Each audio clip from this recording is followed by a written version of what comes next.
We are back with the wonderful Natty Harris, graphic designer based down in Brazil. If you didn't listen to our chat on Monday, it is quite heavy, but very important. And we were just saying how we were impressed that we held it together because we talked about quite a lot of loss and trauma, and it was very nice though to talk through it, and I think it would have helped a lot of people. Yeah, I hope so. Yeah. Well, we're going to go a little bit lighter now, Nat. We're going to, it's the spark. Yes, let's get the shoulders going. It's the spark. It's the silly bit of bonus fun. So every week we invite that week's guest to answer a few silly questions and let us get to know them a bit better. So you've chosen what I'm going to ask you, so I'm not going to put you on the spot, just so my audience knows I'm not that cruel. But it's really interesting what you creatives choose every week, because you always seem to choose the most difficult ones, I think. Like some of those other questions, I was like, I need to lie down. Like, I have no idea. Oh, I can't remember what the other ones were, but I always find this particular question quite challenging because I think, oh God, what would I say? But anyway, what is a trend you're secretly over, but everyone else seems to love? Sans serif logos. Oh. Like the simplification of logos, like when in a rebrand kind of environment where every bit of personality is being stripped back because we're trying to make everything, easy to read on laptops and whatever. And I just think, come on, like, let's have a bit more fun and let's be a bit more adventurous and just have, different stages or tiers of that logo and make it work in all areas, but don't feel like it has to always, like, I just think there's so many logos now that look the same, and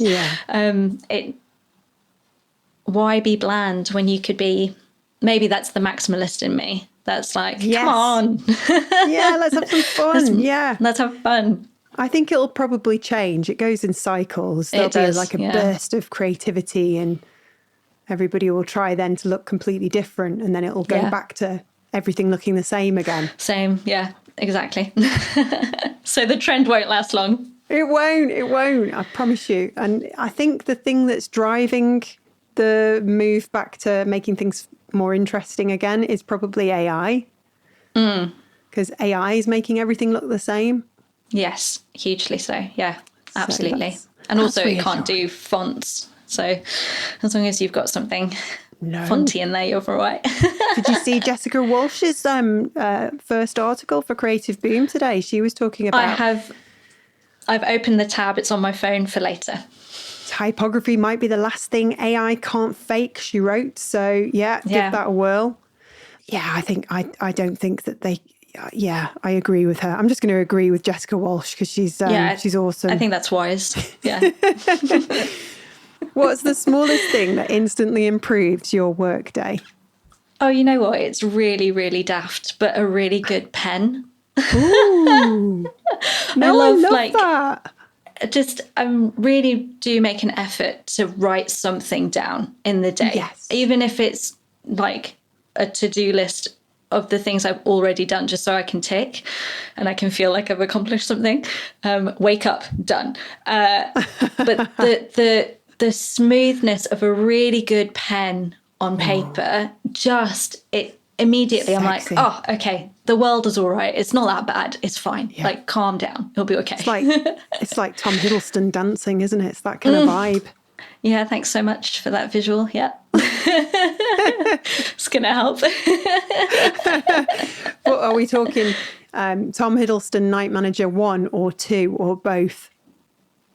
Oh, for me, it's 1. Yeah. For me, it's 1. Absolutely. Yeah. Is it the rolled up shirts? Don't know why I'm going probably. Breathless. Yeah. The sunny environments and then the cold environments, and it doesn't matter. Actually, the actress in that, you're reminding me of her. You've got the same, elegant long neck. Oh, and thanks. I bone structure. don't feel very elegant at the moment, so that's very kind of you to say. It's February, love. I don't think any of us do. No, I'm very much looking forward to sunset being considerably later than, I know. midday. It's so difficult this time of year. I mean, by the time this comes out, it will be spring, and we'll be skipping around in jackets and cardigans. Oh, the thing I'm most looking forward to is not wearing socks. I hate socks so much. And socks and boots, it's like, come on. Like, I feel trapped. Yeah. I went through a bit of a makeover after my back injury and discovered that you have to wear the right socks with the right shoes. You have to do this thing called threading. You have to make sure that the colours match. It's exhausting. I mean, I've been dressing much better for the last 6 months, and because it's freezing cold and wet all the time, I keep going to my wardrobe every day now, looking at my clothes and going, oh, I can't be bothered. I can't be bothered. I'm just going to put my slouchy yoga pants on and be done with it. I think that's wise. I think do what you need to get through. If you could steal one skill from another creative discipline overnight, what would it be?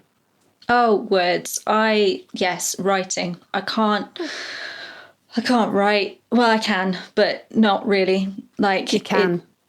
I just 100%. I can chat till the cows come home. That's fine. Yeah. It's the bit that goes from brain instead of to mouth to hand, like that bit, to me, there's such a disconnect, because I try so hard. I think it's because I try to sound intelligent, and that's obviously where I'm falling over. But, words are so, so, so, so, so powerful.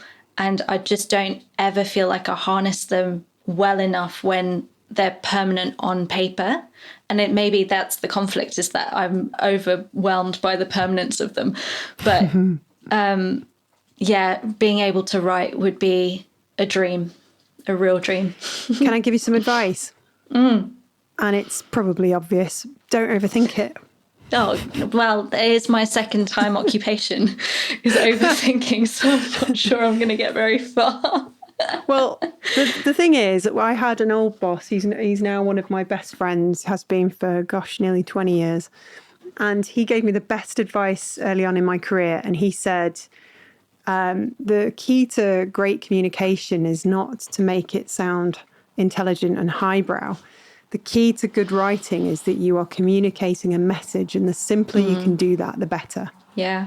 It's why I love Ernest Hemingway and other such brilliant writers who just have a really great way of prose and sentences that are short and sharp. You just say what you need to say without waffling on. And I tackle writing by just typing what's in my head, and then knowing that I can come back to it later and edit it.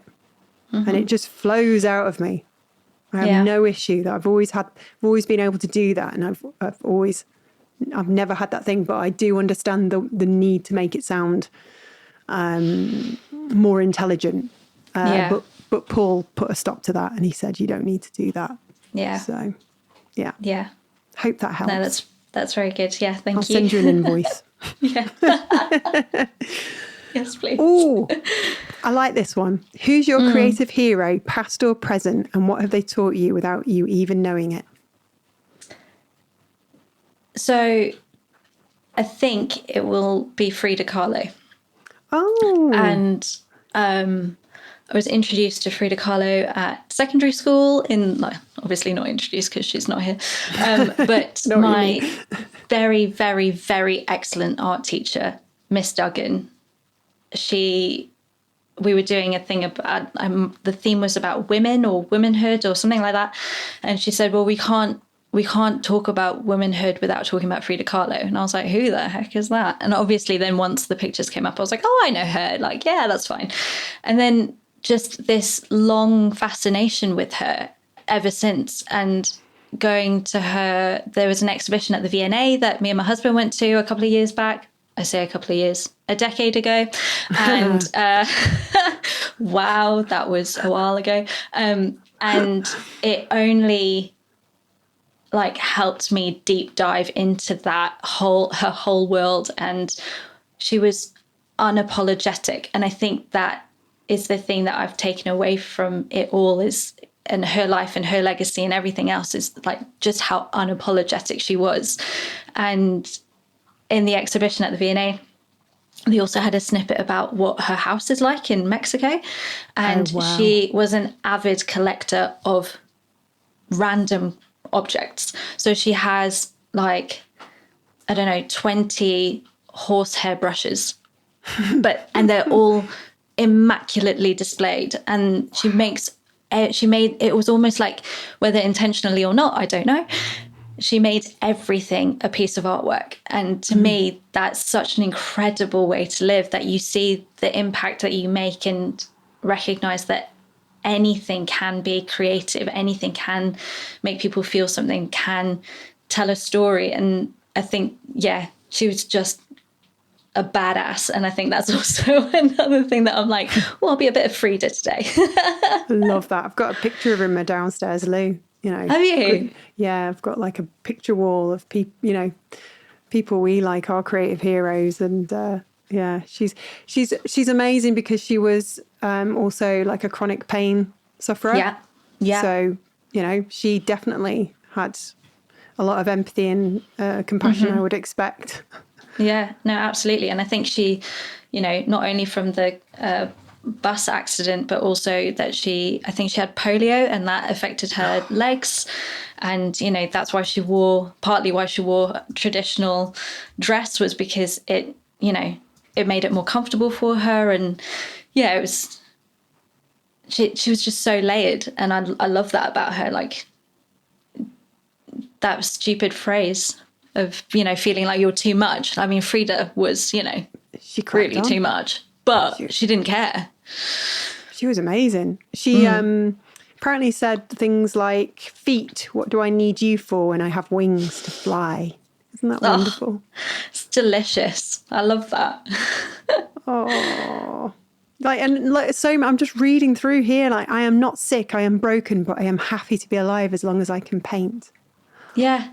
Just like, you know, how we were talking on Monday, the things that we need to carry on and the things that we need to like rest on or marinate in. Like, find quotes, find words that resonate with you on that level, that someone who has been through a similar valley of death or whatever it is, that find the words that make you feel alive. And I think that's so important. And she obviously had a lot to say. She really did. She was a very intelligent woman, clearly. Oh yeah, that's a good one. We've not had Frida before, so thanks for sharing that. No, pleasure. This is a little bit different, though. This is of a similar kind of ilk, but this is always interesting. If you could host a dinner party with two people, dead or alive, which is crude, and obviously, like, we could say Thomas, couldn't we? And we could say Veronica, but that's the obvious. That's the obvious. Who else would be there? They would be there, but who else would be there? Not including your best mates either. And why are they coming? So the first one is Kat Howe, who's very much alive. She was a speaker at the first event that I helped organise with the West of England Design Forum. And I reached out to her and asked her if she'd come. And, like, you know, I was absolutely a fish out of water. I'd never put an event together in my life, let alone talk to anyone of any caliber whatsoever. So, and she was just unbelievably generous with her time, her words, her just everything. And she was brilliant. And the event was with Lisa Smith, who's also brilliant. And there were two incredible speakers who were just laid it out and were really honest about things. And I'm ever so grateful for the fact that they came to Bristol to do that and to come and celebrate Bristol, because they both have like links to Bristol, etc. But then about 9 months after the event, I was having not like an identity crisis, but I was having like a minute where I just needed someone to speak into my life in a design respect. And I messaged her on LinkedIn and I said, I know this is really weird, but can we have a chat? Like, I need someone like me, i.e. a woman, to talk to me about design, because unfortunately, until 5 years ago, 6 years ago, I think I knew one female creative director, and the rest are men. And, you know, I don't know. Now I know a lot more because I've done the digging and I've done the networking and I'm meeting people all the time and stuff. But Kat was one of the first few people that I'd met who was, you know, doing that. And I've resonated with so much of her talk and, you know, the international bit and everything else. And I was like, maybe just if we could just have like half an hour max, like she could just put me at ease about all the complicated feelings I'm feeling. And she was so generous with her time and her, like I said, her words. And we ended up talking for almost an hour.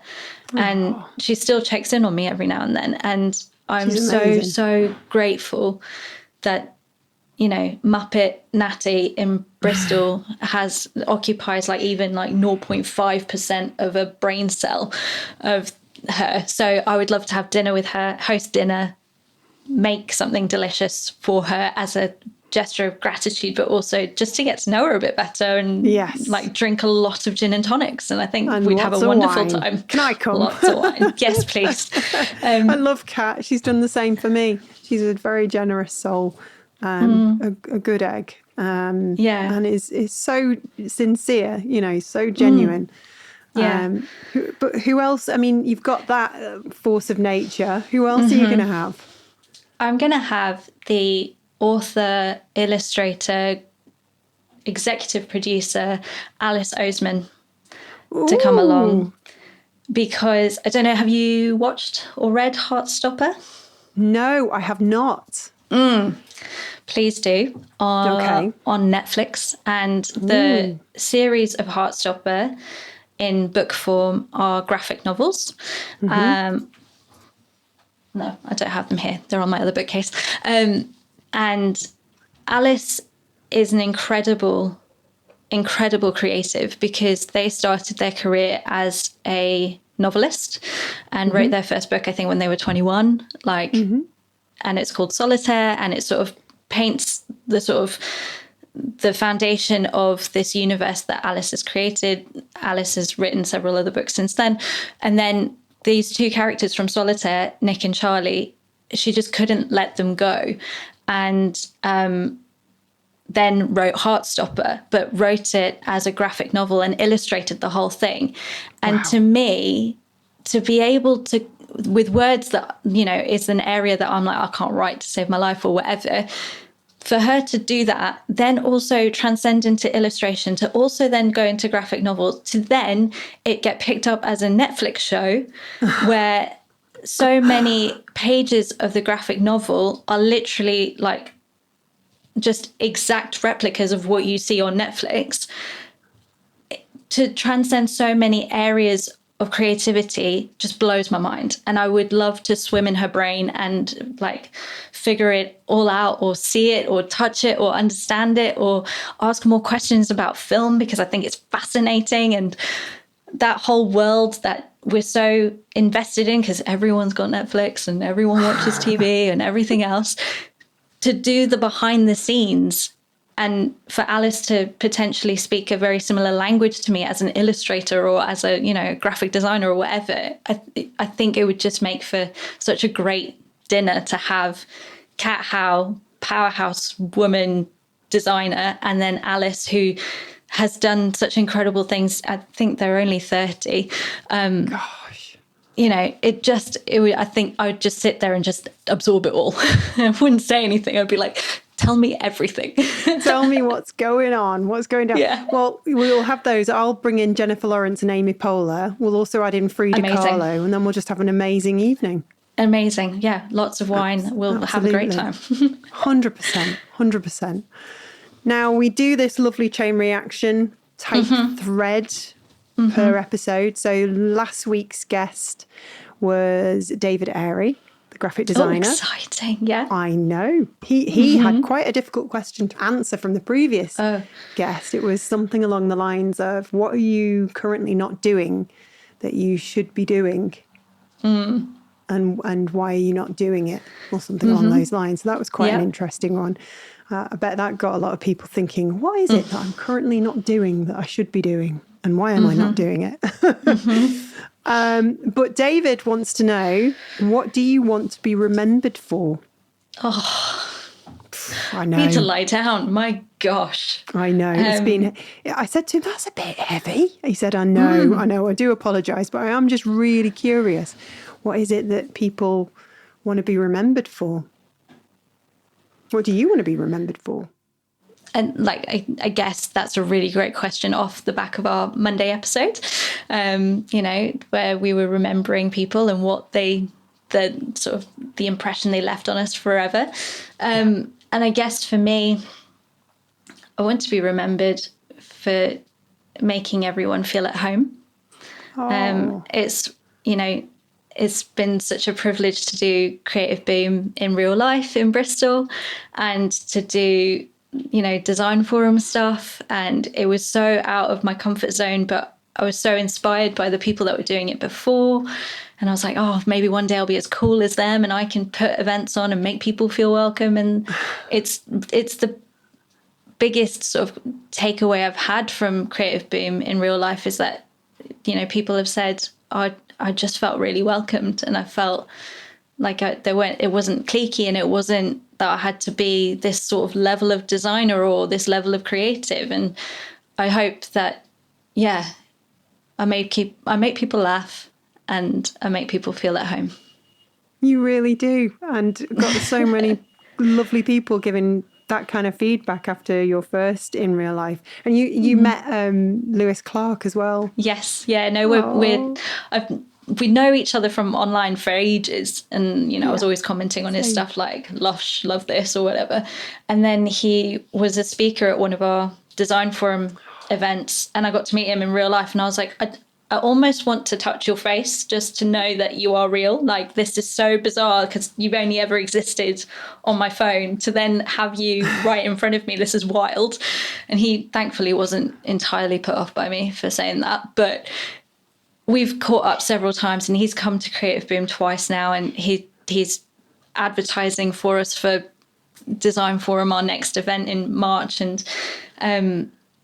And he's just lush, and I feel like I could talk to him all day, and I don't know him really beyond those like 3 interactions. But it's wholesome. Yeah, it's so nice. It's so nice to meet people and feel at home. Yeah, I just find it absolutely astounding that I've built this platform called Creative Boom with the desire to make something that was inclusive and felt really cozy and welcoming, and not like necessarily just for the cool kids, and how that translates to other things. It just sort of naturally, reflects in other things like Creative Boom in real life. All of the hosts are so fantastic, yourself included. It's so wholesome, and the feedback we get, and all the people that go, and there's a lot of people who say, I was really anxious about going, but when I got there, it was so down to earth and lovely and friendly, and there were no egos and there was no pretension. Yeah. And I'm like crying my eyes out reading all these things because of the time I've had recently. And I'm just like, my God, I actually started this 17 years ago. And it's got such a strong mission, I guess, that people feel like it. I just can't get my head around it. It's just mad. Anyway. Well, you set the culture, and the culture goes like that, doesn't it? Like from the top, it will resonate down, and you don't tolerate egos, and you don't tolerate nonsense and bullshit and everything else, and you say it as it is, and all of that good stuff that we need. Oh, I know. And then it's trickles it's down. Infectious. Yeah, it trickles down. You can't ignore it, and it's so needed. Like, we're just in a season of life at the moment as a society where we just need to feel human again. And what does that mean? Well, it means the full spectrum of it, but also not tolerating bad behavior and not tolerating people being dickheads, really. So true. And it goes back to what we want to be remembered for, It's nice to do something good. It really is. Yeah. Okay, I'm putting you on the spot now because of the little chain we've got. Have you got a question for our next guest? I do. If you could be a pasta shape, what would you be and why? This is good. We've had a lot of heavy questions. I love that. And I suppose we've got to add, and why? Yes. And why? And why? Okay, I'm writing that down. That's going to be put to our next guest, which I think, I can't confirm because the schedule always moves around, but I think it's Louise Sloper from Typo Circle. Oh, wonderful. That's so exciting. Well, good luck, Louise, with your pasta shape. I already know what her question is for the next guest as well. Oh, wow. That's very efficient of her. I know. Well, that's Lou all over, that is. You know, she's brilliant. Absolutely brilliant. Speaking of brilliant, you've been brilliant. Thank you so much for generously sharing your story and time on this sort of lovely wintry evening in the UK. I hope spring brings lots of sunshine and happiness and good times. And I very much look forward to meeting you in person in Bristol at some point. Too. If not in real life, it will be at the Forum. Yes, I'm so excited. You've got me to do a talk, haven't you? I know. And you know what? When you said like, oh, go on then, I hate doing it, or like, I don't like doing it, but I'm going to do it anyway. And then you asked me to do the podcast. I was like, I can't turn around and go, oh, no thanks. Yeah, exactly. Yeah, we've got. Having I can't not get done out one of before. it now, can I? I've got to do it. Yes, a little bit. Yes. Yeah. Okay. All right. Well, I'm actually doing the talk tomorrow in the studio. Oh yes. So it's a practice run, and then I'm doing the same talk at Wilson's Republic in March. Yeah. And then by the time I get to you, hopefully I've got it refined, and it'll be a little talk that I take on tour. But I have said to my Tom, I've said, if I hate it, I'm not doing anything beyond Bristol. I'm just going to like retreat again and hide. But I think that's normal as well. Like prior to today, I was like, I'm going to be using a lot of energy, doing nothing the 2 days before, doing nothing the 2 days after. I just need that peak, and then I definitely need the trough after. Yes, totally. We'll have a lie-in tomorrow for sure. Yes, it's like putting 100%. Your snowboard at the top of a slope and just willing yourself to tilt forward and go for it. Mm-hmm. It's that turning point. I know that feeling. Yeah. Well, look out, Bristol, here I come. Thank you so much, Natty, for your time. It's been so lovely getting to know you. And I'll see you at the next event. Yeah, see you soon. Thanks to Adobe for sponsoring this episode. If you're curious about AI Assistant in Photoshop or the Firefly image editor, head to the link in the show notes to get started. You can always start with a free trial, so there's no reason not to have a play.